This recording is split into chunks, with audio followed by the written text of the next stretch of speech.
할렐루야. 네, 주님의 이름으로 환영합니다. 예배당에 계신 분들이나 가정 가운데서 예배하시는 분들, 온 마음과 정성을 다해서 살아계신 하나님을 높이기를 원합니다. 함께 찬양 드리겠습니다.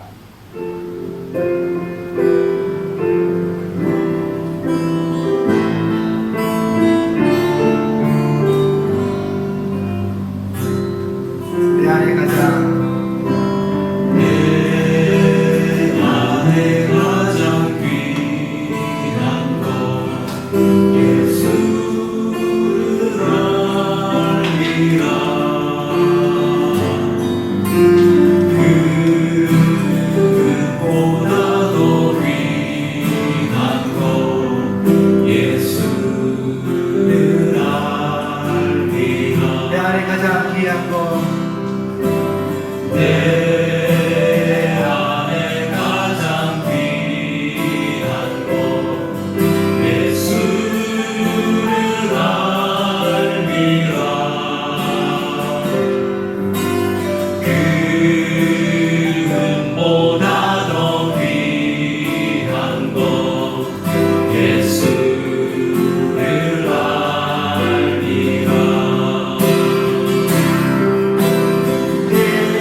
주를 향한 노래로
힘으로 안 될 때, 빈손으로 걸을 때, 내가 고백해 여호와 이름. 날이 저물어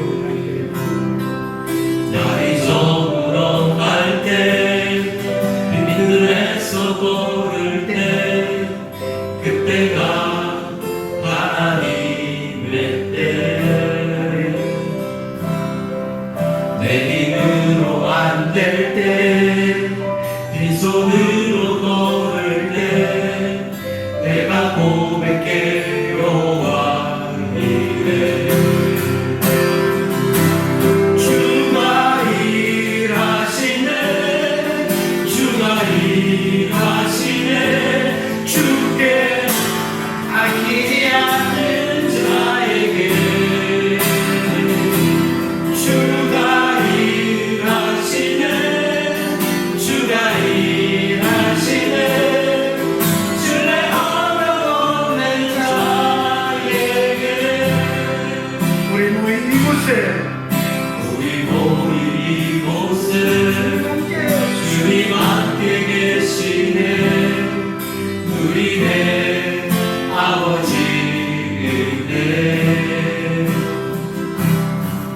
저는 떡과 물고기 내 모든 걸 드릴 때, 모두 고백해 여호와 이름. 우리 모인 이곳에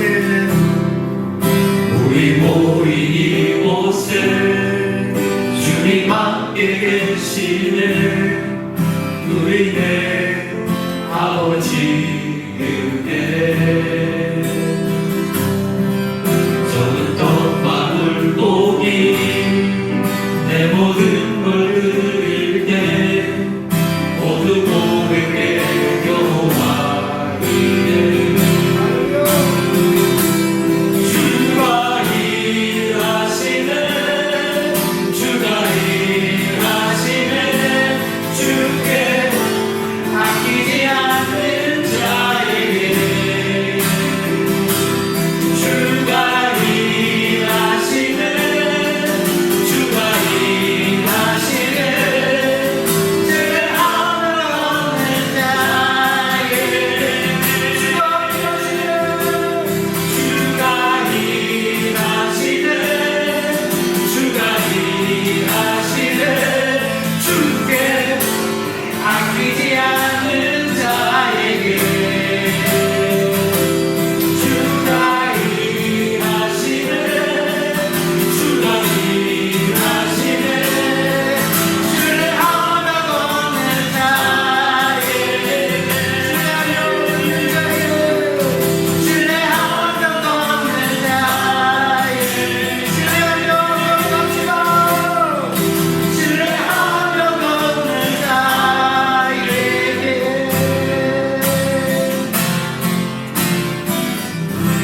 할렐루야.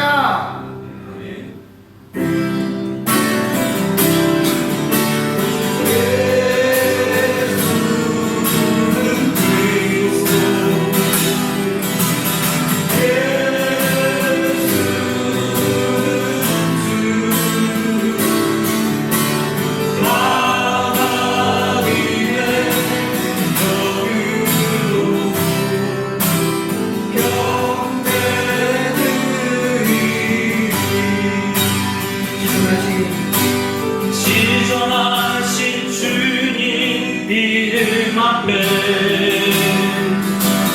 모두를 끌고 나 경배해. 거룩하신 주님 보좌 앞에 엎드려 절하라. 나같이 자리에서 일어나시겠습니다. 지존하신 주님 모든 앞에 모두를 끌고 나 경배해. 거룩하신 주님 보좌 앞에 엎드려 절하세. 예수는 그리스도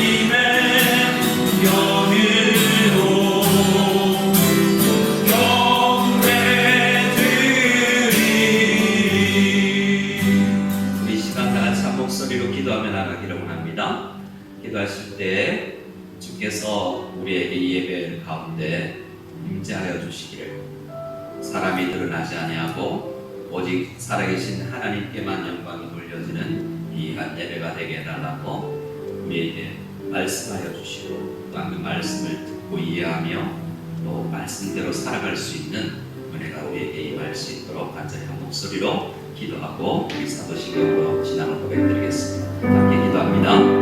하나님 아버지 감사합니다. 주께서 우리 하나님에게 주신 이 새벽에 주의 말씀을 주옵소서.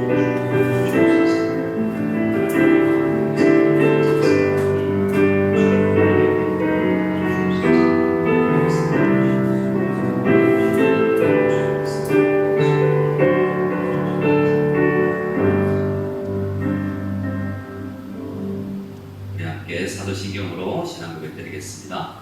전능하사 천지를 만드신 하나님 아버지를 내가 믿사오며 그 외아들 우리 주 예수 그리스도를 믿사오니, 이는 성령으로 잉태하사 동정녀 마리아에게 나시고 본디오 빌라도에게 고난을 받으사 십자가에 못 박혀 죽으시고 장사한 지 사흘 만에 죽은 자 가운데서 다시 살아가시며 하늘에 오르사 전능하신 하나님 우편에 앉아 계시다가 저리로서 산자와 죽은 자를 심판하러 오시리라.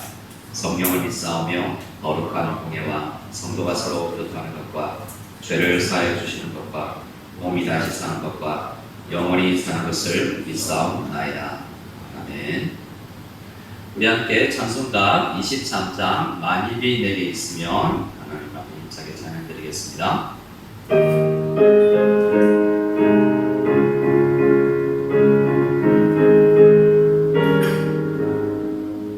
만일이 내게 있으면 그 입 닫아지고 내 구주 주시는 종을 늘 찬송하겠네.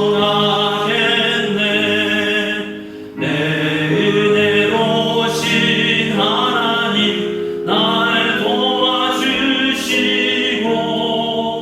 이 크신 영광 알게 하소서. 내 주의 귀한 이름이 날 위로하시고 이 귀의 음악 같으니 참 희락되도다. 내 죄의 권세 깨뜨려 그 결박 끄시고 이 주한 마음을 비로소 고정케 하셨네. 아멘. 모두 다 자리에 앉아주시고 이 시간 함께 예배를 위해서 기도드리겠습니다. 하나님 아버지 감사를 드립니다.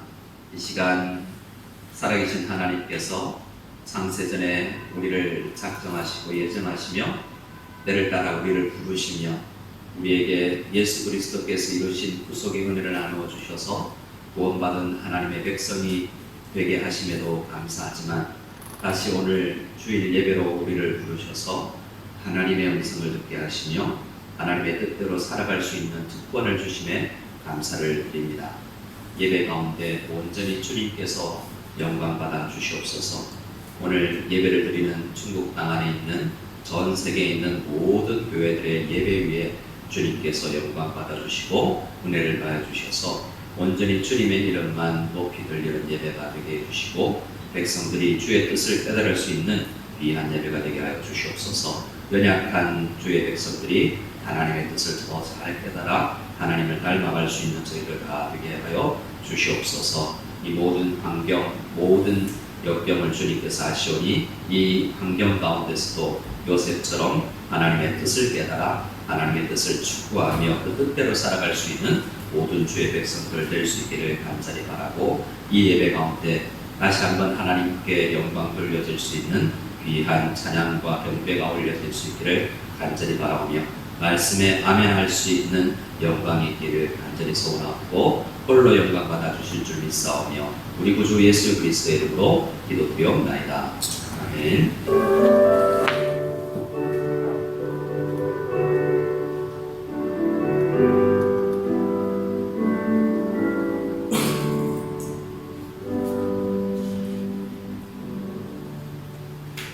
우리 함께 찬송 드리실 때 찬송가 305장 나 같은 죄인 살리신 함께 찬양 드리면서 준비한 예물을 하나님 앞에 올려드리겠습니다.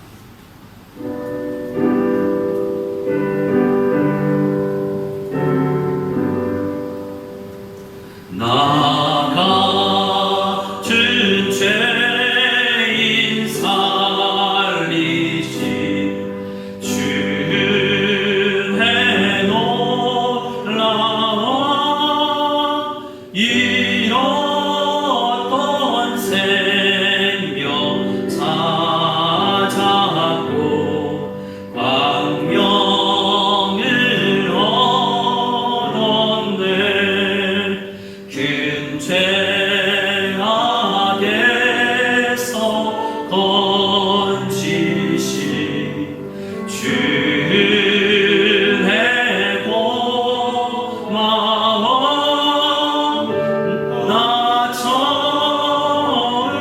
믿은 그 시간 귀하고 귀하다. 이제껏 내가 산 것도 주님의 은혜라. 또 나를 장차 온 향해 인도해 주시리.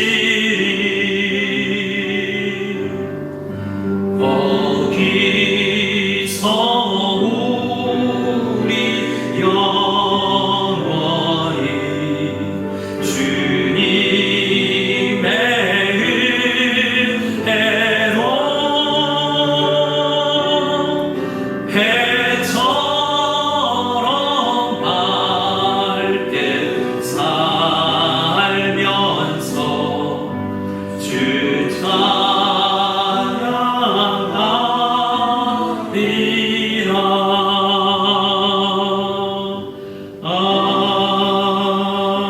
아멘. 우리 함께 봉기도 올려드리겠습니다. 하나님 아버지 감사합니다. 예배를 드릴 수 있는 은혜를 우리에게 주셔서 감사합니다. 어떤 모일 수 없는 상황임에도 하나님께서는 우리에게 인터넷이라는 문명의 길을 통하여서 인터넷으로 각 가정에서도 이렇게 예배를 드릴 수 있게 하심에 감사를 드립니다.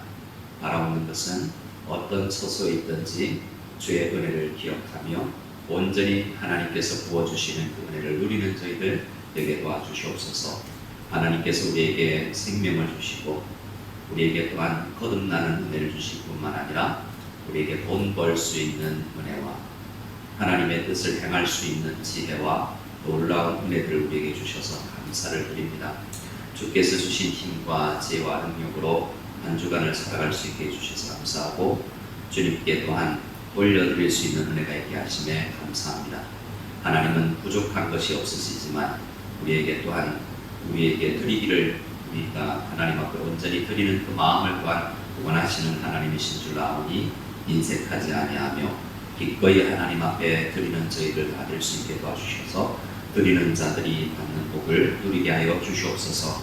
각양의 제물로 하나님 앞에 올려드리며 특별히 구제 헌금으로 이 안회성 우리 지체들을 생각하며 어려움 당한 사람들을 생각하며 올려드리는 그 예물이 오늘로 이제 마무리가 됩니다. 이 예물이 주님 앞에 사용되어질 때 어려움 당한 그곳에 있는 사람들이 귀한 은혜를 입을 수 있게 도와주시고 물질만 흘러가는 것이 아니라 복음이 흘러갈 수 있는 귀한 은혜가 있게 하여 주시옵소서.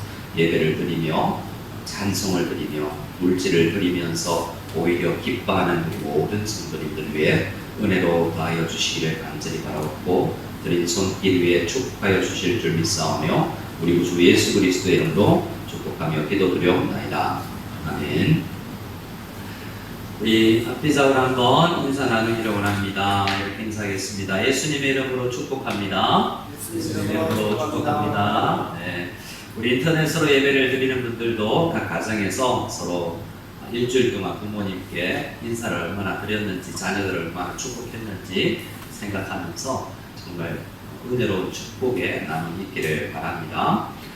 주보를 참고해 주시고요. 오늘부터 주보는 위챗을 통해서 구역장님들을 통해서 전달해 드리도록 하겠습니다. 네이버 카페에 잘 들어가지지 않는 환경이 있다고 하는데요. 여러분, 이 코로나 기간에 어려움이 있지만 그런 환경을 만드시길 바랍니다. 무료 VPN, 사실은 하나님 앞에 예배 드리는데 그 무료 VPN 사는 것 그렇게 아까운 것 아니다라고 생각하고 최대한 VPN을 잘 될 수 있는 것을 구하셔서 예배 드리는데 어려움이 없도록 해주시고 환경을 탓하지 아니하고 오히려 극복하여 은혜를 누릴 수 있는 저희들이 다 될 수 있기를 원합니다.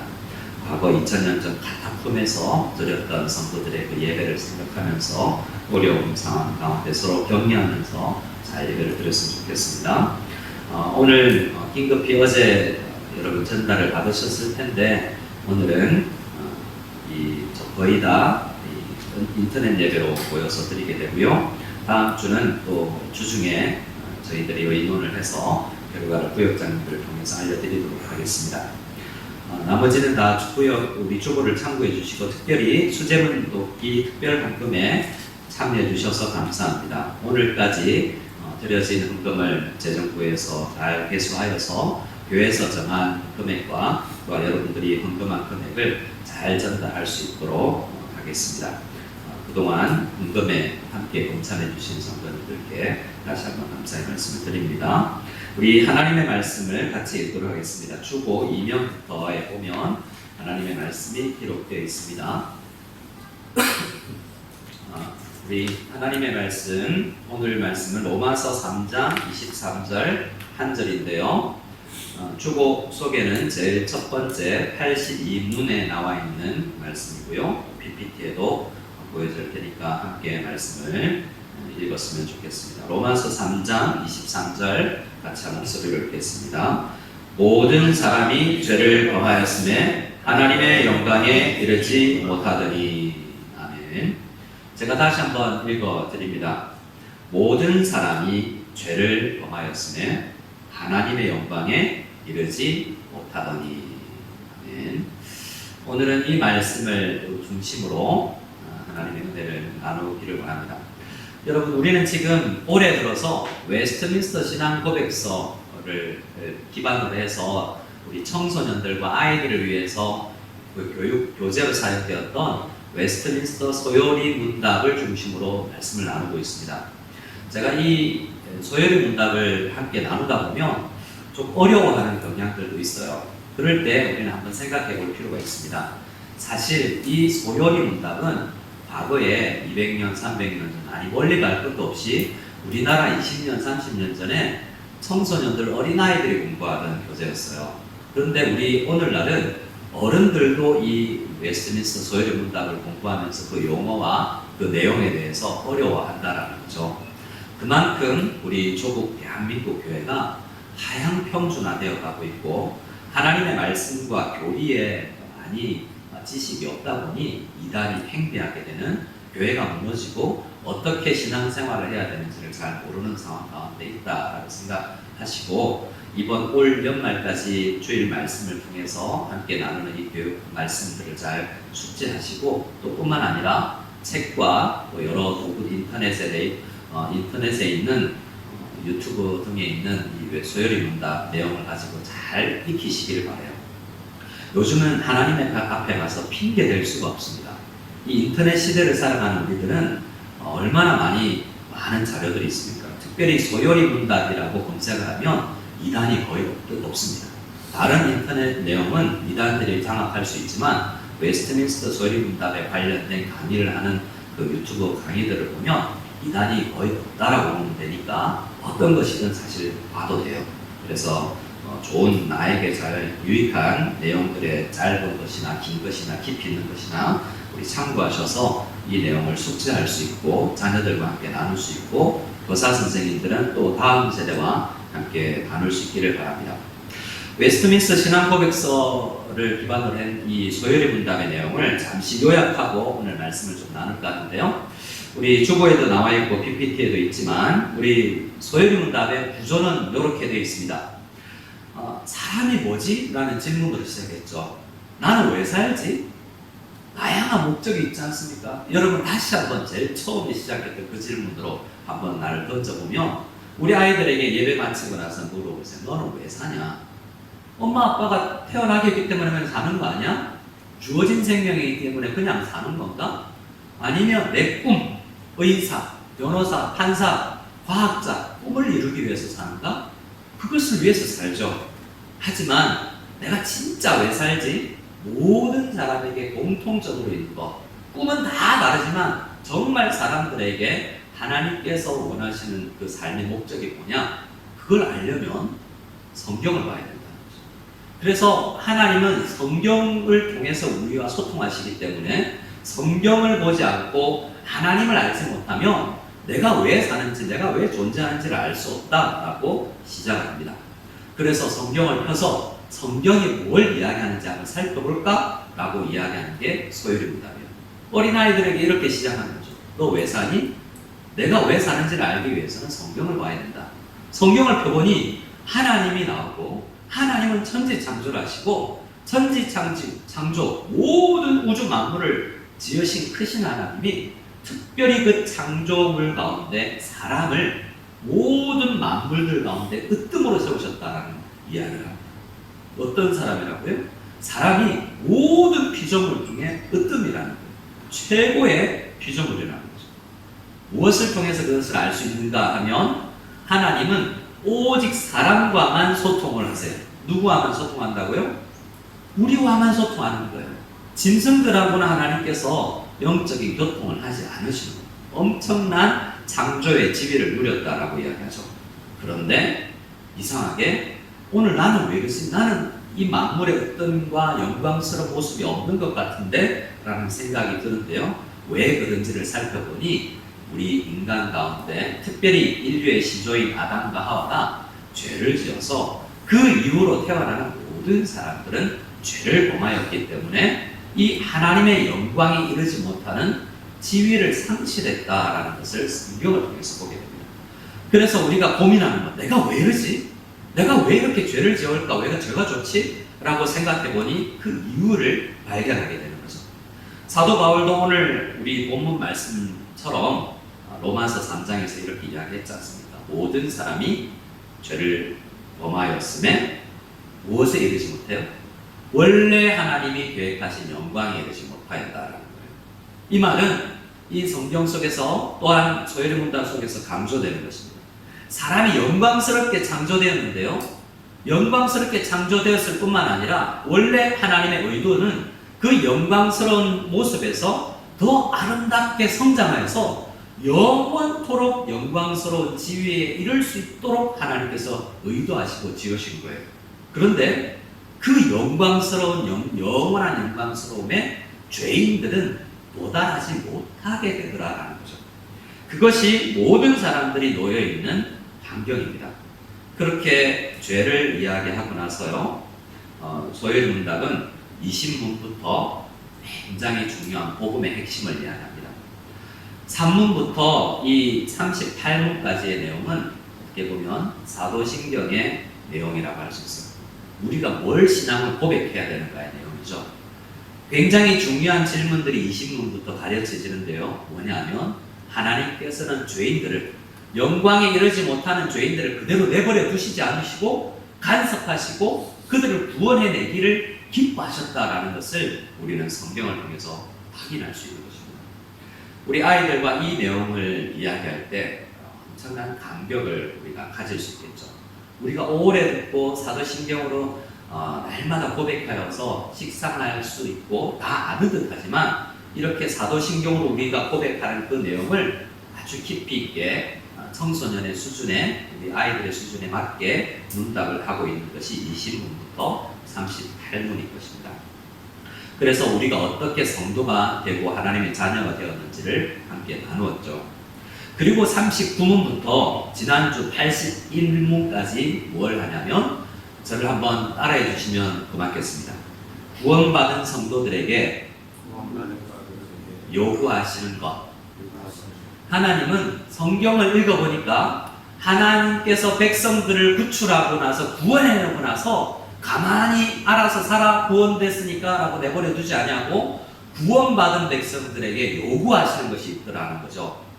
그래서 우리가 출애굽기 20장에 10계명의 내용이 있다는 것을 아실 것입니다. 왜 그렇습니까? 출애굽기 20장이라는 위치 자체가 출애굽을 하여서 예수 그리스도의 구속의 은혜를 상징하는 이집트에서 어린 양의 피에 의하여 구출받은 백성들에게 주어진 것이 10계명이었다는 거죠. 그래서 하나님은 우리에게 그 10계명대로 살라라고 요구하신다는 겁니다. 이것이 소요리 문답 우리 올해 초부터 지금까지 우리가 9개월을 오면서 8개월을 넘어오면서 이야기했던 내용이에요. 다시 한번 우리가 이것을 복습하기를 원하고 오늘은 82문 82번째 질문부터 함께 시작을 하기를 원합니다. 우리 질문을 같이 한번 읽어보겠습니다. 질문을 읽고 답까지 같이 읽어보겠습니다. 같이 읽습니다. 하나님의 계명을 완전히 지킬 수 있는 사람이 있습니까? 답입니다. 타락한 이후 한낱 사람으로서는 이 세상에 살 동안에 하나님의 계명들을 완전히 지킬 수 없고 오히려 생각과 말과 행위로 날마다 범합니다. 자, 여러분 한번 잘 생각해 보세요. 지난주까지 우리는 뭘 공부했죠? 구원받은 사람들이 지키라고 주어진 그 10계명, 이거 지켜야 돼! 라고 하나님께서 주신 10계명을 계속 공부했잖아요. 그런데 그것이 끝나고 나서 이렇게 질문하는 거예요. 너 그거 지킬 수 있니? 라고 질문하는 거죠. 그런데 답을 보니 우리의 현실도 그렇고 10계명을 공부할 때마다 여러분 아마 지난 10계명 공부하는 시간에 여러분 속으로 그런 생각을 많이 하셨을 수 있어요. 나는 이거 지키지 못하는데 이 말씀까지는 살아가기가 힘든데? 라고 생각하면서 너무 어려운 것을 우리에게 요구하시는구나 라고 생각하면서 말씀을 공부했을 수가 있어요. 10계명을 배우고 나면 제대로 배우고 나면 많은 성도들에게 제대로 나타나는 반응이 뭐냐면 좌절감. 어떤 사람들이 10계명을 배워서 은혜롭다, 내가 이렇게 지킬 수 있어서 감사하다라고 생각이 들면 사실은 잘못 배웠을 수가 있어요. 10계명을 배우면 그렇지 좋은 말씀이구나 하고 들었으면 그냥 행복해하고 마칠 수가 있지만 실제 나의 삶에 적용을 해보려고 하면 좌절이 느껴지더라고요. 그러면 다시 한번 우리가 궁금증이 되게 돼요. 우리 앞에 사도신경의 내용이 뭡니까? 소요리 문답의 앞에서 계속 이야기했던 내용이 뭐죠? 먼저 14문부터 죄를 다시 한번 다뤘었잖아요. 이미 먼저 죄를 이야기했어요. 죄인은 비참하여서 이 죄 가운데서 구출된 방법이 없다라는 것을 배웠고 우리를 이 비참한 가운데 버려두지 아니하시고 예수 그리스도를 보내서 십자가의 구속의 은혜로 이루게 하시고 그 구속의 은혜를 부름받은 우리에게 나누어 주셔서 그 구속의 은혜를 입고 하나님의 자녀가 됐다라고 의로운 사람이 됐다라고 거룩한 사람이 됐다라고 배웠는데 여전히 죄로 무너지는 우리는 뭐냐 이거죠. 10계명을 우리 선배님들이 이렇게 구원받은 사람들에게 요구하시는 하나님의 도덕적 의무다라고 가르치고 나서 다시 한번 너 지킬 수 있어? 라고 질문하는 것이 이유가 있는 거예요. 우리는 10계명을 배우면서 구원받은 사람들도 은혜로 하나님의 백성이 되었고 의롭다 칭함을 받았는데도 여전히 죄의 이 찌꺼기들이 우리 몸속에 남아있는 것을 느낄 수 있도록 하나님께서 10계명을 다시 한번 주셨다라는 거예요. 거듭났지만 여전히 죄의 찌꺼기가 하나님 앞에 구원받았지만 여전히 우리 육체 속에 죄의 영향력들이 남아있는 거예요. 구원받지만 이 땅을 사는 동안에는 이것을 우리 육체 속에서 가지면서 살아갈 수밖에 없는 유한한 존재가 우리들이에요. 그래서 오늘 82문에 답을 할 때 이렇게 하죠. 타락한 이후 한낱 사람으로서는 이 가운데 타락한 이후 거듭났다고 할지라도 이 세상을 살 동안에는 하나님의 계명들을 완전히 지킬 수는 없어요.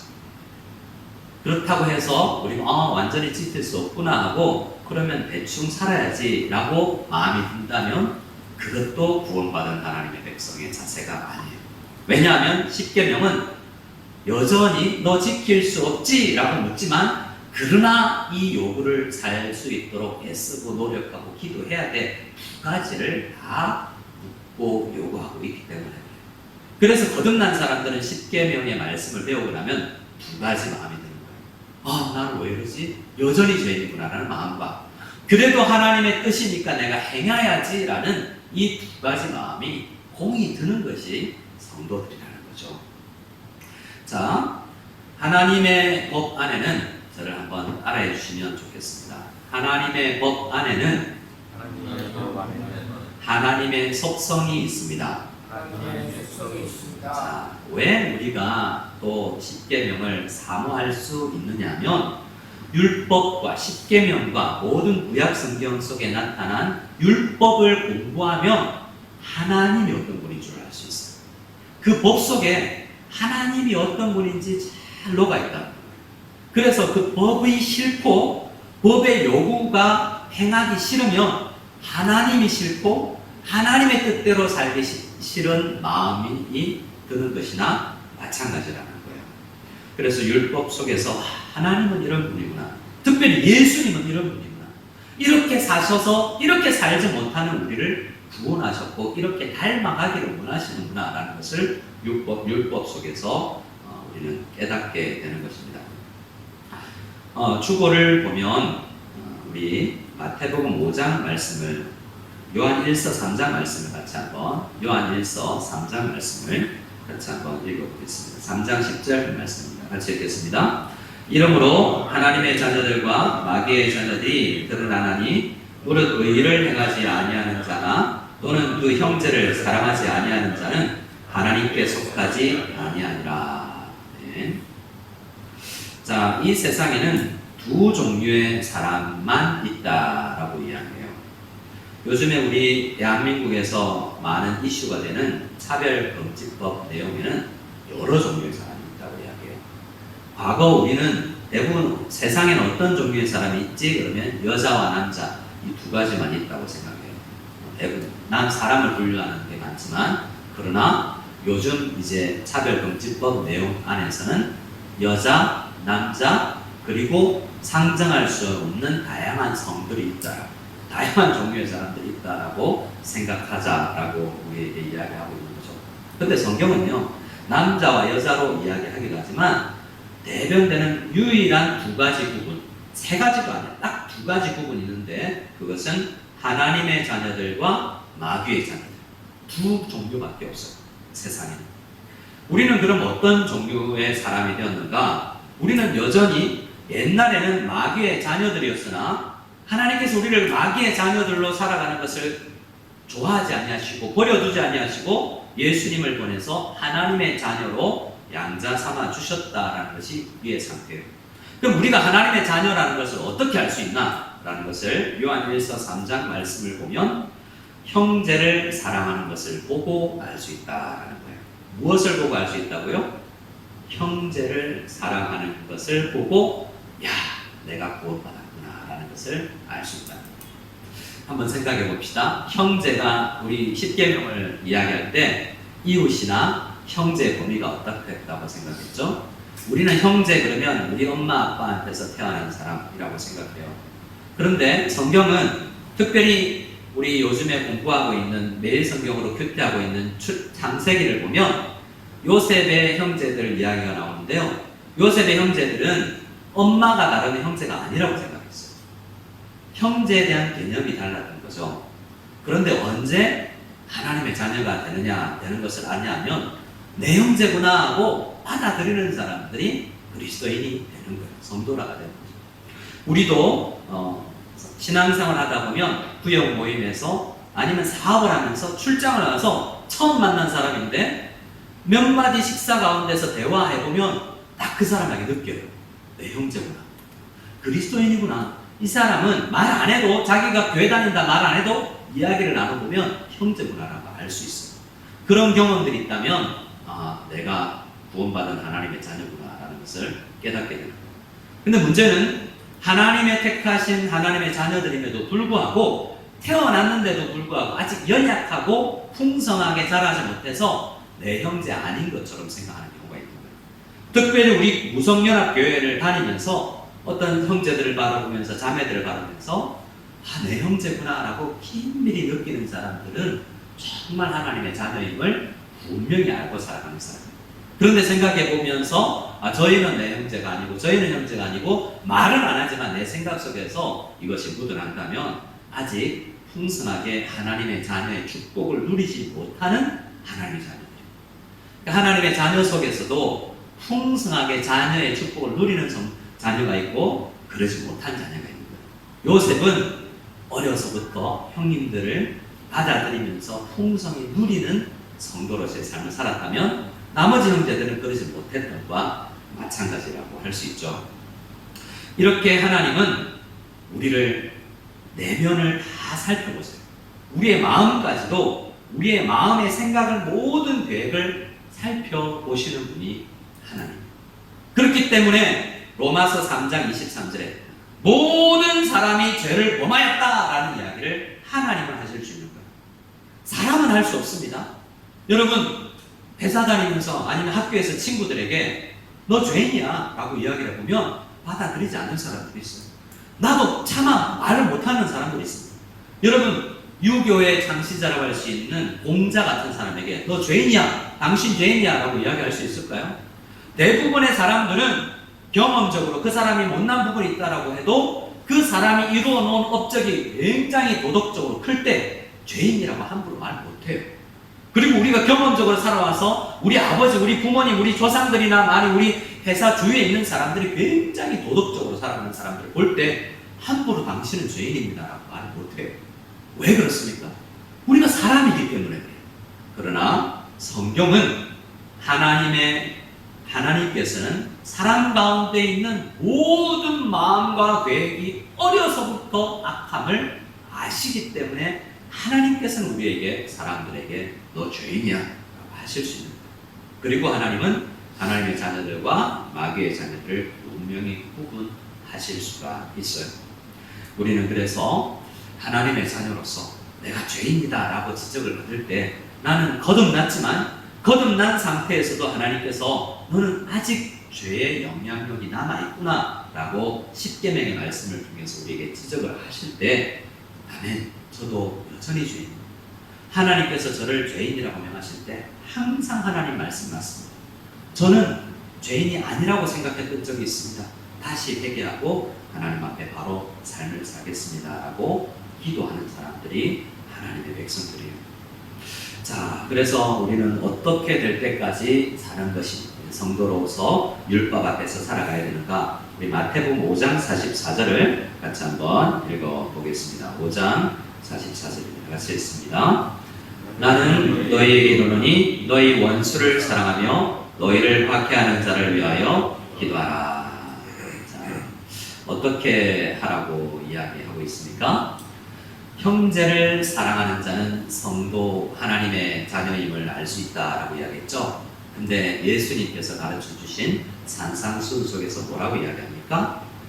나 예수 그리스도는 원수까지도 사랑하고 죽을 죄를 지은 너희도 사랑했는데 너희도 나의 자녀들이고 하나님의 자녀들이 되었으면 원수도 사랑하고 너희를 박해하는 자를 위해서 기도하는 것이, 그런 성도로서 자라나는 것이 옳다고 우리에게 말씀하고 있습니다.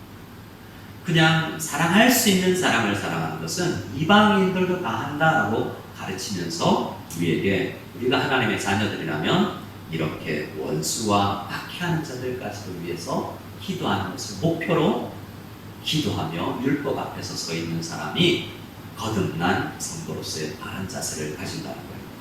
그래서 82문이 무엇이었습니까? 하나님의 계명을 완전히 지킬 수 있는 사람이 있습니까? 라는 질문이었습니다. 그 대답은 타락한 이후 거듭난 성도라고 할지라도 이 세상을 살 동안에는 다 지킬 수 없다라고 고백을 했지만, 그러나 날마다 말과 행동으로 죄를 짓습니다만 예수님의 가르침을 옳습니다라고 인정하고 그것을 목표로 살겠습니다라고 선언하는 사람들이 성도다라는 거예요. 그래서 이 말씀을 듣고 하나님의 계명을 온전히 지키지 못하지만 하나님 원수 사람과 우리를 박해하는 사람들을 향하여서 기도하는 이 놀라운 은혜의 성도가 될 수 있도록 해주십시오라고 오늘 꼭 기도하는 시간을 가졌으면 좋겠습니다. 우리 다시 한번 그러면 그 다음 질문을 한번 읽어보도록 하겠습니다. 83번째 질문인데요. 83문을 같이 한번 읽어보겠습니다. 시작. 법을 어기는 죄가 모두 똑같이 악합니까? 답입니다. 같이 읽겠습니다. 어떤 죄는 그 자체로서 그리고 거기서 파생된 해악으로 말미암아 하나님 앞에서 다른 죄보다 더 악합니다. 여러분, 우리 지금 82문에서 84문까지는 죄를 다시 한번 점검해보자라고 이야기하고, 85문부터는 거듭난 성도들이 죄를 다루는 이 죄악된 몸을 입고 살아가는 이 세상 가운데 애쓰고 노력해야 될 것이 무엇인지 85문부터 마지막 107문까지 소요리 문답의 마지막 부분은 이 죄를 짓는 육신의 한계를 입고 사는 성도들이 어떻게 열심히 살아야 되는가에 대한 내용이 85문부터 나와요. 오늘 우리가 지금 이 시간에 나누는 것은 그렇게 열심히 살아야 되는 우리가 왜 그런가를 다시 한번 우리에게 있는 죄 문제로 통해서 점검해보자 라고 이야기하고 있는 것이거든요. 그러면서 다시 한번 죄를 조금 더 깊이 생각해보자 라고 이야기합니다. 우리가 짓는, 성도로서 짓는 죄라 할지라도 크기가 다 똑같은가? 라고 질문하는 거예요. 죄라고 다 똑같냐? 라고 질문하는 거죠. 잠언은 이렇게 이야기합니다. 잠언 6장 30절 말씀인데요. 같이 읽어보겠습니다. 시작. 도둑이 만일 줄일 때 배를 채우려고 도둑질하면 그 사람이 그를 멸시하지는 아니하려니와 들키면 7배를 갚아야 하리니 심지어 자기 집에 있는 것을 다 내주게 되리라. 아멘. 이 말씀은 어떤 말씀이냐면 도둑이라 할지라도 배가 고파서 빵을 훔치고 먹을 것을 훔친 사람은 정상 참작이 된다는 거예요. 사람들이 그래도 이해해 줄 만하다는 거예요. 죄 중에서 이해할 만한 죄라는 거죠. 그러나 그러한 죄라 할지라도 죄다라는 것이 동일하게 나와 있습니다. 30절에는 이해할 만하다. 31절에는 그래도 그 죄도 갚아야 돼. 7배를 갚아야 된다라는 이야기는 꼭 다 갚아야 된다는 거예요. 그래서 성경이 항상 이야기하는 것은 모든 죄는 하나님 앞에 해결되어야 되는데 그래도 죄라고 해서 똑같은 죄는 아니다라고 생각하면서 죄를 민감하게 분석하라는 이야기예요. 그냥 덤덤하게 살아가지 아니하고 죄를 민감하게 분석하면서 살아가는 거예요. 그 분석이 없이 주일 예배에 오고 하나님 앞에 있을 때 회개가 일어나지 않아요. 나는 그다지 큰 죄인이 아니라는 생각을 하는 거죠. 그래서 하나님 앞에 온전히 고백도 할 수 없고 찬양도 할 수 없어요. 성도들은 성도이지만 하나님의 자녀이지만 내 속에서 일어나는 죄를 늘 면밀히 분석하되 실망과 절망에는 빠지지 말아야 되고 이것을 극복해 내야 됩니다. 어떤 영화에서 이야기처럼 이 활 쏘는 영화가 있었습니다. 한국 영화 중에서. 그러면서 활을 쏘면서 활은 굉장히 바람의 영향을 많이 받는 무기 중에 하나이지만 그런 대사가 나오죠. 바람은 계산하는 것이 아니라 극복하는 것이다 라는 대사가 나오는데요. 우리에게 죄를 분석하고 나서 그것을 실망하고 좌절에 빠지는 것이 아니라 하나님의 은혜로 그 죄를 극복할 수 있다라고 주님께서 우리에게 이야기하고 있습니다. 그래서 잠언 말씀은 지혜로운 사람은 어릴 때부터 그 죄를 잘 생각하면서 살아간다라는 겁니다. 요한복음 19장 말씀을 다시 한번 또 읽어볼까요? 요한복음 19장 11절입니다. 같이 읽겠습니다. 예수께서 대답하시되 위에서 주지 아니하셨더라면 나를 해할 권한이 없었으리니 그러므로 나를 내게 넘겨준 자의 죄는 더 크다 하시니라. 죄 중에 여전히 크고 작은 죄가 있다라고 예수님께서 가르쳐 주시는 내용이죠. 요한복음 19장의 내용은 어떤 장면이냐면 예수님께서 빌라도 앞에서 재판을 받는 과정이에요. 그래서 빌라도가 여러 가지 질문을 하거든요. 그런데 예수님께서 빌라도에게 이야기를 하는 거예요. 나를 빌라도 너에게 넘겨준 사람들 누구냐면 유대인들, 대제사장들이에요. 그들이 빌라도보다 죄가 더 크다라고 이야기하는 거예요. 우리는 사도신경을 고백하면서 오늘도 빌라도에게 고난을 받은 예수님을 이야기했잖아요. 그런데 죄의 크기로 예수님 말씀할 때 빌라도보다 유대인들과 대제사장들의 죄가 더 크다라고 이야기해요. 그러면 빌라도는 죄가 없습니까? 빌라도도 죄가 있어요. 빌라도도 하나님께서 이 11절 앞에 하나님께서 아니 예수님께서 너에게 재판할 수 있는 권한, 로마 정부 아래에서 재판할 수 있는 권한을 너에게 주신 분이 하나님인데 그 권한을 잘못 사용하면 너도 죄인이야 라고 주님께서 이야기합니다. 결국 빌라도도 그들과 똑같은 죄인이 되어버린 거죠. 그래서 하나님 앞에 큰 죄와 작은 죄가 있다라는 생각을 우리는 하면서 민감하게 죄를 살피는 성도들이 되어야 됩니다. 오른쪽 페이지에 보면 우리 주보 오른쪽 페이지에 보면 큰 죄와 작은 죄를 분석하는 여러 가지 네 가지의 경우들을 살펴놨습니다. 첫 번째 이런 생각을 한번 해볼 필요가 있어요. 한번 읽어보겠습니다. 1번 시작. 죄를 범하는 사람이 누구인가? 자, 내가 죄를 범하는데 똑같은 죄라 해도 내가 어제 지었던 죄 아니면 어릴 때 지었던 죄라 해도 똑같은 죄가 아니에요. 초등학교 때 사과를 하나 훔치고 내가 목사가 되어서 사과를 하나 훔치는 것이 똑같지 않다는 거예요. 죄를 짓는 사람이 목사가 되고 장로가 되고 교회 안에서 직분을 가지게 되면 그 죄가 10년 전, 20년 전하고 행동이 똑같다 할지라도 하나님께서 똑같이 안 보신다. 여러분 어떻게 알 수 있습니까? 야고보서 말씀에는 너희가 선생되지 말라고 하잖아요. 그만큼 직분을 가지고 신앙생활이 하면서 오랜 기간이 넘기면서 죄에 대해서 더 민감한 사람들이 되어가는 것이 성경적이라는 거예요. 성경을 잘 아는 사람들이 짓는 죄와 그렇지 않은 사람이 짓는 죄가 다르다. 두 번째 질문을 해볼까요? 2번입니다. 시작. 피해 입은 당사자가 누구인가? 자, 우리가 죄를 짓는데요. 어떤 물건이라면 상관없지만 그 죄가 어떤 사람에게 해당된다고 생각해 볼 때 연약한 성도들, 가난한 사람들을 향한 것은 더 악해요. 그러니까 다윗이라는 사람이 연약한 약자를 향하여서 지은 죄는 그렇지 않은 사람들을 향하여서 지은 죄보다 다르다는 거죠. 하나님께서 그렇게 보신다는 거예요. 3번입니다. 3번 질문을 같이 읽어보겠습니다. 시작. 범죄의 성격과 특질이 어떠한가? 자, 범죄의 성격이 있는데 우연히 한 번 넘어지는 것, 그것도 배가 고픈 상황에서 짓는 죄는 좀 다를 수 있어요. 하지만 배 고플 때 훔쳐 먹어본 경험이 쌓이고 쌓여서 그렇게 배고프지 않으면서 하나님 앞에 죄를 짓는 게 있어요.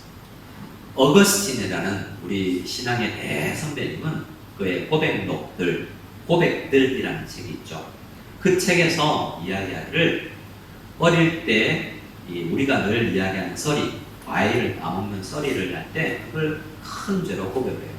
굉장히 민감하게 죄들을 어릴 때부터 지금까지의 목사가 될 때까지 오는 모든 태어나서 어린 어머니의 젖을 빨 때부터 내가 얼마나 큰 죄인인가를 하나님 앞에서 철저하게 분석했던 사람이 어거스틴이라는 사람이죠. 그래서 죄를 크기를 아는 사람들이 대단한 성숙한 사람들을 알 수 있어요.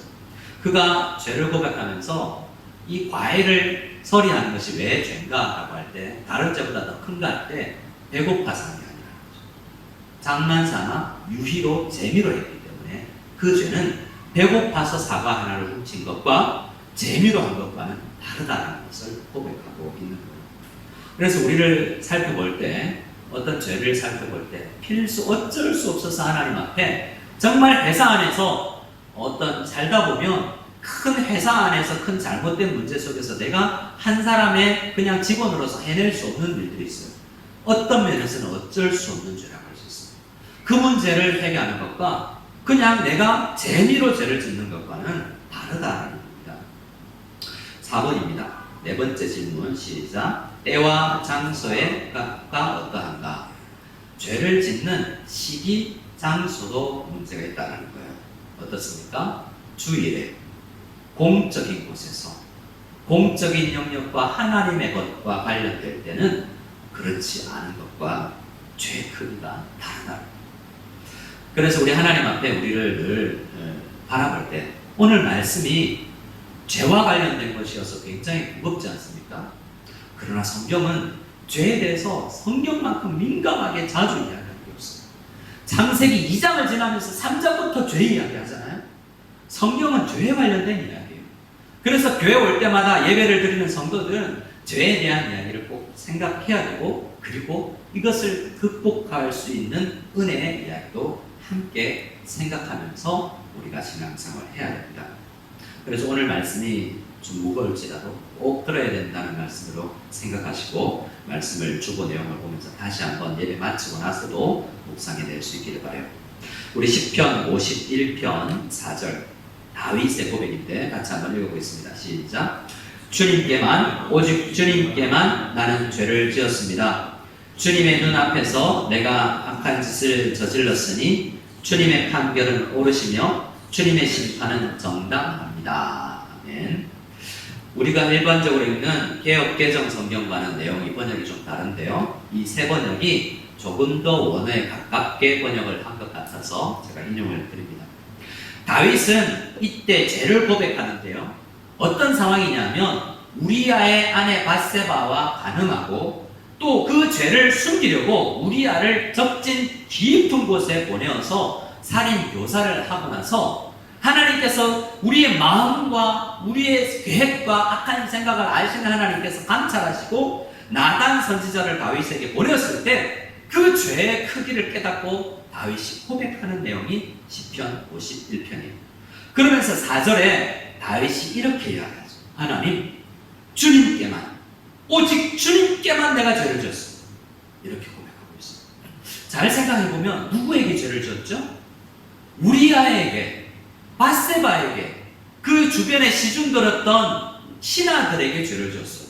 그런데 모든 죄가 다윗은 깨닫기를 하나님께 상관있고 하나님과 연결된 죄다라고 고백하고 있는 죄, 작은 죄부터 큰 죄까지 모든 죄가 하나님 앞에 짓는 죄라고 고백하는 거예요.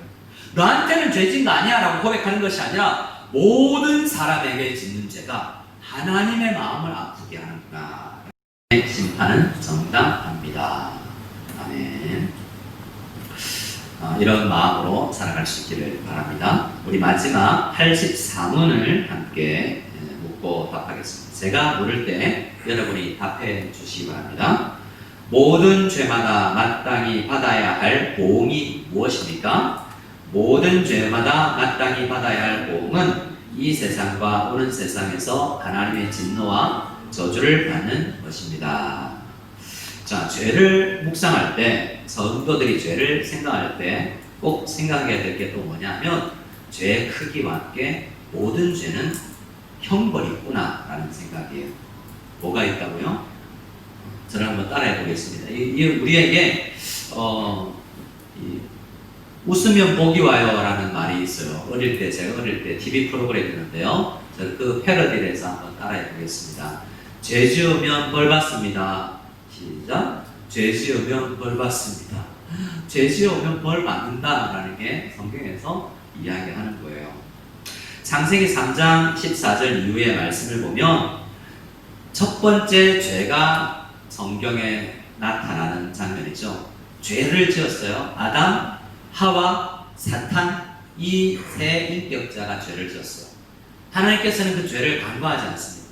성경에 처음 등장한 것이 죄를 짓는 자는 하나님께서 그냥 버려두지 않는다라는 것이 창세기 3장부터 나오고 끝까지 나오는 이야기예요. 어떻습니까? 죄 지은 뱀에게 이야기합니다. 14절에 여호와 하나님이 죄를 지은 뱀에게 내가 이렇게 하였으니 죄를 지었으니 내가 모든 가축과 들의 모든 짐승들보다 더욱 저주를 받아 배로 다니고 살아있는 동안 흙을 먹을지니라 라고 이야기하죠. 그래서 사탄은 살기도 죽기도 하는데 이 세상에 있을 때 하나님 앞에 벌 받고요. 그리고 그가 죽고 나서도 벌 받아요. 영원히 사탄은 벌을 받게 됩니다. 그리고 여자에게 16절에 죄를 지은 여자에게도 이렇게 이야기합니다. 같이 읽어볼까요? 16절 시작. 또 여자에게 이르시되 내가 내게 임신하는 고통을 크게 더하리니 내가 수고하는 자식을 낳을 것이며 너는 남편을 원하고 남편은 너를 다스릴 것이니라 하시고, 결국 여자야 너도 죄 지었지 너도 벌 받는 거야 라고 이야기해요. 어떠니요? 임신하는 것은 원래 있는 하나님의 계획이지만 그 가운데 고통이 더 가중된다라고 이야기하고 가정생활 안에 여러 가지 어려움이 더해질 것이다 라고 이야기하고 있습니다. 또 아담에게는 17절에 남자에게 아담 너도 죄인이야. 너도 죄를 저질렀지. 그리고 아담에게는 아내의 말을 듣고 내가 먹지 말라 한 나무의 열매를 먹는 죄를 저질렀으니까 땅은 너로 말미암아 저주라고 이야기하고 있습니다. 아담이 남자가 받는 죄의 벌은 뭐냐면 평생 동안 노동을 하여야 근근히 은혜가 함께 들어있습니다. 은혜가 이 하나님의 심판 안에는 항상 은혜가 함께 있습니다. 특별히 성도들에게 벌을 내리실 때는 그 속에 은혜 요소가 함께 들어있는 거예요. 왜냐하면 원래 그들이 지은 죄의 크기에 의하면 다 죽어야 돼요. 임신을 할 수는 있잖아요. 임신의 고통이 더하지만 임신하고 나서 출산하고 나서 자녀를 얻게 되는 기쁨과 은혜가 있잖아요.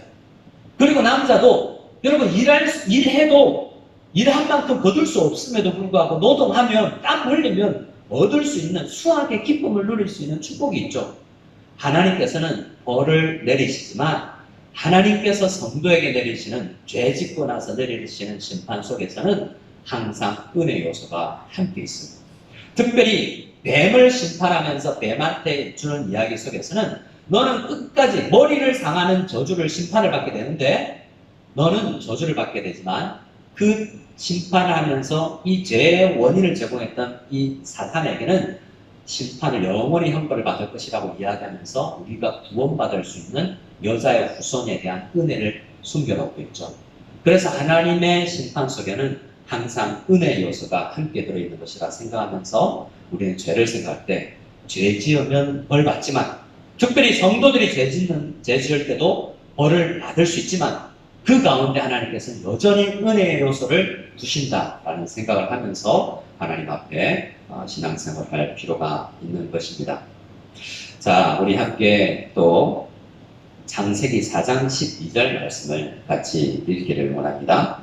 창세기 4장 12절 같이 읽겠습니다. 시작. 내가 밭을 갈아도 땅이 다시는 그 효력을 내게 주지 아니할 것이요 너는 땅에서 피하며 유리하는 자가 되리라. 가인이 여호와께 아뢰되 내 죄벌이 지기가 너무 무거우니라. 창세기 3장을 조금 전에 묵상했는데요. 4장에 가면 또 다른 죄가 나와요. 이렇게 성경은 항상 태어나는 모든 사람이 죄인이다라는 것을 이야기하거든요. 그런데 4장에 나오는 죄를 통해서 이 아담과 하와의 아들 가인이 받는 벌은 아버지 어머니가 받았던 벌과 또 다릅니다. 왜냐하면 앞서 있었던 아담이 벌을 받았을 때는 평생도록 수고하여야 그 소산을 먹을 수 있는 벌이었는데요. 이 가인, 사람을 죽인, 형제를 죽인 이 가인의 이 받는 벌은 밭을 갈아도 땅이 다시는 그 효력을 주지 않는, 열심히 일해도 노력해도 땅이 소산을 주지 않는 벌을 받아요. 그래서 땅이 자기를 도와주지 않기 때문에 이리저리 돌아다니면서 살 길을 찾는 유리망랑하는 사람으로서 가인을 살아갈 수 있도록 벌을 내렸어요. 이렇게 모든 죄와 벌이 크기가 다르다라는 것을 생각해 볼 필요가 있는데요. 마지막으로 우리가 생각해 볼 것은 이렇게 하나님께서 벌을 주시거나 심판하시거나 책망하시면 우리 마음 가운데 어떤 마음이 들어야 되느냐. 다윗과 같은 마음이 드는 것이 정상적인 성도예요. 하나님 맞습니다. 하나님 말씀 100% 맞고 항상 맞습니다. 하나님께서 지적하시는 그 성경의 죄의 지적은 늘 옳고요. 하나님 그 죄를 제가 회개합니다 라는 것이 성도의 자세지만 가인은 성도가 아닌 이유가 두 가지가 있어요. 4장 12절에서 그는 형제를 사랑하지 않았기 때문에 요한일서 3장 10절에 나오는 형제를 사랑하지 않은 사람은 하나님의 자녀가 아니다라는 말씀에 의해서 그는 하나님의 자녀가 아니에요. 마귀의 자녀죠. 마귀의 자녀라는 것을 알 수 있는 또 하나의 이유는 13절 때문이에요. 가인이 이렇게 이야기하죠. 가인이 여호와께 아뢰되 벌이 너무 커요. 하나님 맞습니다라는 게 아니라 내가 이 정도로 죄를 지었나요? 이게 내가 죄인이라고요? 내가 왜 죄인이에요? 세상 사람들에 비하면 비교적으로 10,000명 있으면 그 중에 내가 제일 나은데 라고 생각하면서 죄인이라는 것을 인정하지 않는 자세가 아무리 도덕분자로 살아서도 하나님 앞에 죄를 인정하지 않으면 성도가 아니에요. 그리고 죄, 벌의 크기가 너무 크다라고 생각해요.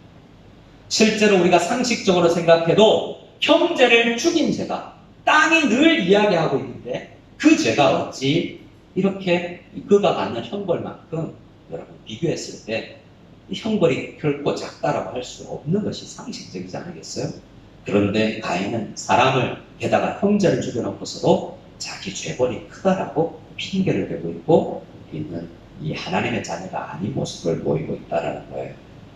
자, 우리는 오늘 소요리 문답 82문, 83문, 84문을 통해서 성도들이 10계명 앞에서 어떤 자세를 가져야 되는가, 율법 앞에서 어떤 자세로 살아가는 것이 옳은가라는 것을 살펴봤습니다. 요약하자면 죄인입니다. 그러나 하나님의 율법도 나 못 지킵니다. 10계명 못 지킬 것 같아요. 그러나 지킬 수 있도록 애쓰고 노력하겠습니다. 도와주십시오 라고 생각하는 마음과 또 내 속에 일어나는 크고 작은 죄들을 늘 말씀 앞에 비춰보는 말씀 앞에 서는 자세가 성도에게 필요하다라는 것을 나누었고요. 그리고 다음 주 우리 85문부터는 적극적으로 하나님께서 그 죄 문제를 해결할 수 있도록 우리에게 선물을 주셨다라는 것을 함께 묵상합니다. 우리를 또 그냥 버려두지 아니하시고 거듭났지만 죄 짓는 우리를 그냥 버려두지 아니하시고 우리에게 선물을 주셨다라는 이야기를 35문부터 함께 나눌 것입니다. 어떤 내용이 있는지를 함께 읽고 오늘 말씀을 마치도록 하겠습니다. 제가 질문할 때 답해 주시기 바랍니다. 시작. 우리의 죄로 말미암아 마땅히 받아야 할 하나님의 진노와 저주를 피하게 하시려고 하나님께서 우리에게 요구하시는 것은 무엇입니까? 답입니다. 우리의 죄로 말미암아 마땅히 받아야 할 하나님의 진노와 저주를 피하게 하시려고 하나님께서 우리에게 요구하시는 것은 예수 그리스도를 믿고 생명에 이르는 회개를 하며 우리에게 구속의 흔적을 끼쳐 주시려고 그리스도께서 쓰시는 모든 방도를 부지런히 사용하는 것입니다. 아멘. 85분을 긴 답이지만 요약해서 밑줄 중심으로 이야기하면요, 우리를 죄로 말미암아 저주를 받을 수밖에 없는 성도들에게 기본적으로 예수를 믿는 믿음을 주셨고요. 또한 회개할 수 있는 은혜를 주시고요. 또 회개와 믿음을 통해서 성도가 되고 난 다음에 날마다 우리 주님 예수 그리스도의 구속의 은덕을 날마다 경험할 수 있도록 그리스도께서 사용하시고 우리에게 주시는 모든 방법들을 부지런히 사용할 수 있는 은혜를 우리에게 주셨어요. 그 부지런히 우리에게 주신 은혜의 방도를 사용하면 우리가 하나님 앞에 비록 연약한 육체를 가지고 살아가는 사람들이지만 육체의 남은 때를 살 동안에 은혜를 경험하며 풍성하게 하나님의 자녀의 축복을 누리면서 살 수 있다라는 것이 우리 성경이 이야기하는 것이고 소요리 문답이 우리에게 가르쳐 주고 있는 연애입니다. 우리 다음 주에 우리 85문부터 함께 이야기를 할 텐데요. 특별히 우리 학습 세례 입교를 앞두고 앞으로 우리 곧 할 텐데 우리가 이 내용들을 깊이 묵상하면서 성도로서 죄 문제를 꼭 해결하고 날마다 은혜를 누리는 우리들이 다 될 수 있기를 소원합니다. 우리 함께 우리 찬양 드리고 우리 하나님께 기도 드리고 예배를 폐하겠습니다. 오늘 가사를 보면 고달픈 삶에 하나님의 백성이지만 은혜가 무뎌지고 성도로서 하나님의 자녀로서의 축복을 누리지 못하는 경우가 있더라는 것을 고백하면서 회복하기를 원합니다. 죄 가운데서 벗어버리고 은혜로 날마다 충만한 삶을 살고 싶습니다라는 것을 고백하는 찬양입니다. 함께 한 목소리 고백드리겠습니다.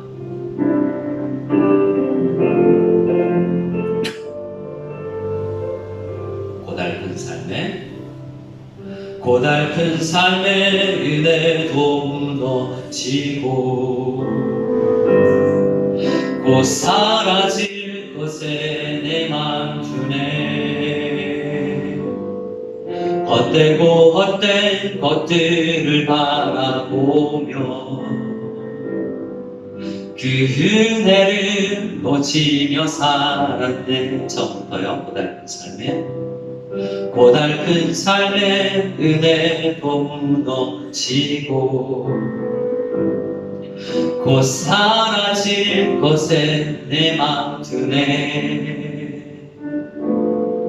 헛되고 헛된 것들을 바라보며 그 은혜를 놓치며 살았네. 주어진 삶을 묵묵히 살아가며 날 붙드신 주 예수를 보내. 사망 가운데 놓여진 나의 삶을 날 건지신 그 이름 예수. 나의 한숨을 바꾸셨네. 주를 향한 노래로, 소망의 노래로 나의 눈물을 거두신 주 예수 이름 안에 살게 하소서. 나의 한숨을 바꾸셨네. 주를 향한 노래로, 소망의 노래로 나의 눈물을 거두신 주 예수 이름 안에 살게 하소서. 우리 한 목소리로 잠시 기도드리며 나가기를 원합니다. 기도하실 때 하나님, 여전히 하나님 앞에 죄인입니다. 이 죄인이 하나님 앞에 다윗처럼, 바울처럼 죄를 분석하며 늘 하나님 앞에 깨어 있어서 아버지 하나님의 이 죄를 해결할 수 있는 은혜를 구하며 늘 하나님의 자녀답게 살아갈 수 있도록 자녀로서의 은혜를 늘 충만하게 누릴 수 있는 우리들 되게 하여 주시옵소서. 예수 그리스도의 구속의 은혜를 오늘도 맛보게 하여 주시옵소서. 이 한 목소리로 기도하며 나가기를 소원합니다. 기도하겠습니다. 하나님 아버지 여전히 죄인입니다. 크고 작은 죄들을 또 지어집니다. 그러나 하나님의 자녀라는 이 신분은 변화되지 아니하며 하나님께서는 그러나 또한 우리 죄를 지적하시면서 변화하기를 원하시며 예수 그리스도를 닮아가기를 원하신다는 것을 우리가 믿사오니 늘 이 죄 문제를 심각하게 민감하게 바라보며 주님 앞에 회개하며 나갈 수 있도록 도와주시고 우리 아버지 하나님 정말 주님께서 주신 은혜 마음으로 날마다 죄를 벗어버리며 크신 은혜를 경험하며 살아갈 수 있는, 누리며 살아갈 수 있는 하나님의 자녀를 바르게 도와주시옵소서. 주일날 주님 앞에 설 때, 말씀 앞에 설 때, 하나님 앞에 설 때 늘 모든 성도님들처럼 죄를 자복하며 하나님 앞에 은혜를 구하며 살아갈 수 있는 죄를 다루시옵소서. 주의 은혜를 하여 주시옵소서. 하나님 아버지, 죄인들을 고백하며 나아가는 모든 성도님들에게 은혜를 다하여 주시옵소서. 죄를 가더한 것에 은혜가 다한다는 말씀을 믿고 정말 우리 죄가 사함 받을 때마다 더 큰 은혜를 경험하게 되는 놀라운 은혜가 우리에게 넘치게 하여 주시옵소서. 이제는 우리 주 예수 그리스도의 한이 없는 은혜와 하나님 아버지의 아들을 보내어서 우리 죄를 사하신 그 크신 사랑과 성령 하나님의 도우심과 교통하심과 인도하심의 은혜가 말씀을 듣고 죄를 고백하며 죄 가운데서도 하나님의 은혜를 발견하기를 원하며 기도하며 성도의 삶을 살기를 원하는 모든 성도들 머리 위에 지금으로부터 영원까지 함께 계실지어다. 아멘.